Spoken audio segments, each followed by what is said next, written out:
Good morning, good afternoon, good evening to each and everyone, especially those at the other side of the world. There is no time and space between us, there is only this present moment, and we are one.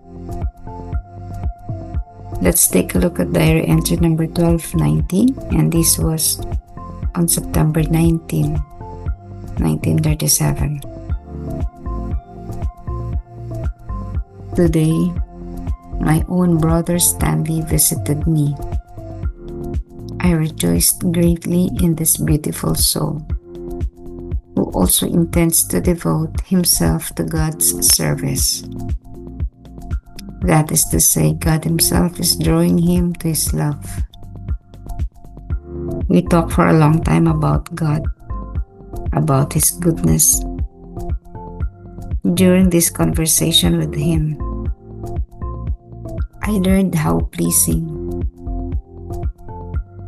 his soul was to God. I received permission from Mother Superior to see him more often.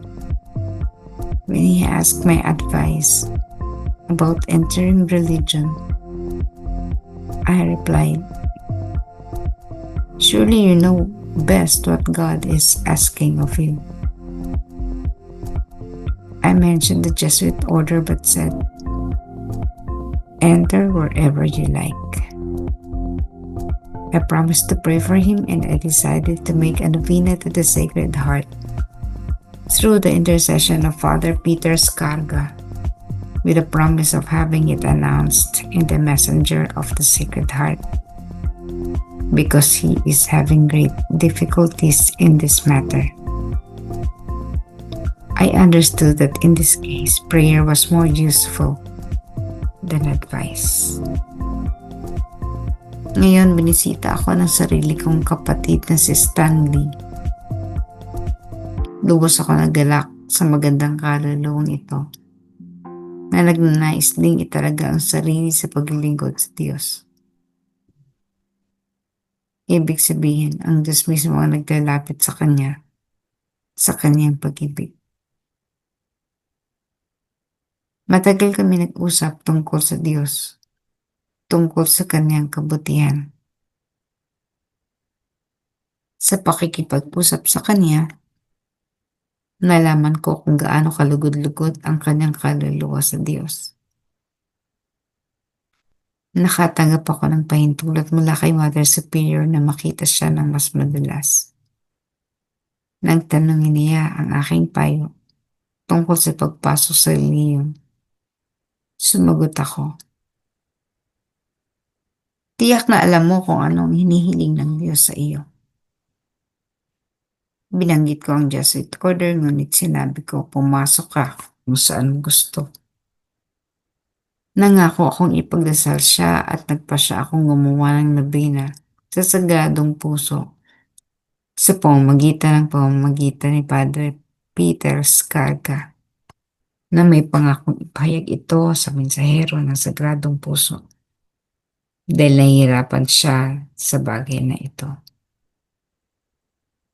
Naunawaan ko na sa kasong ito, ang panalangin ay mas kapaki-pakinabang kaysa sa payo. Sometime in the past, we already read an entry that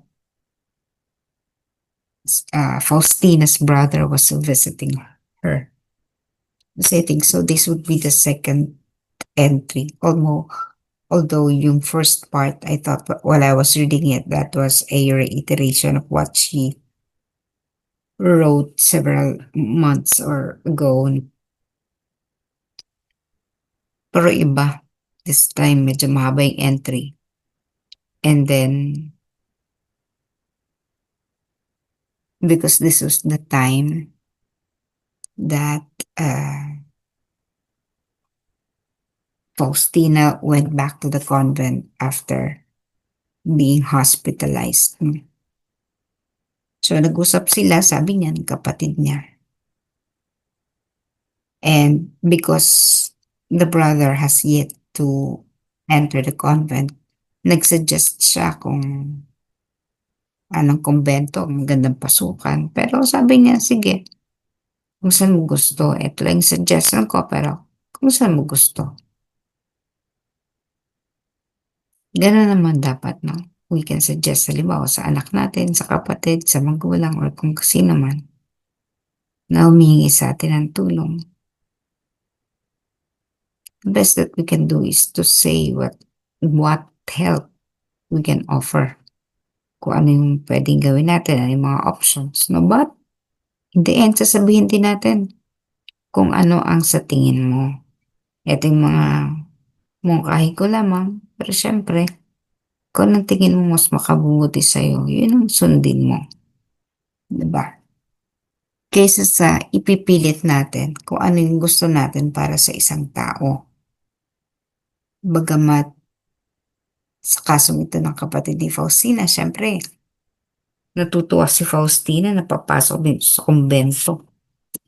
It was not even mentioned here whether the parents agreed or gave their blessing. Kasi kay Faustina, when she asked for permission to enter the convent, tinanggihan siya ng kanyang magulang for at least at least 2 occasions yata, o mga 3 occasions, no? She was denied of this wish to enter the convent. But for his brother, hindi natin alam kung pumayag ba o hindi. Ang mahalaga lang dito, malaya ang kanyang kapatid. Katulad niya nung umalis siya sa Krakow, malaya siya, wala siya ibang bagahe. So, this one, hindi natin alam kung nagtuloy-tuloy, no? I still could not remember whether the brother made it, no? Pero madadaanan natin yan in the coming entries pa na babasahin natin.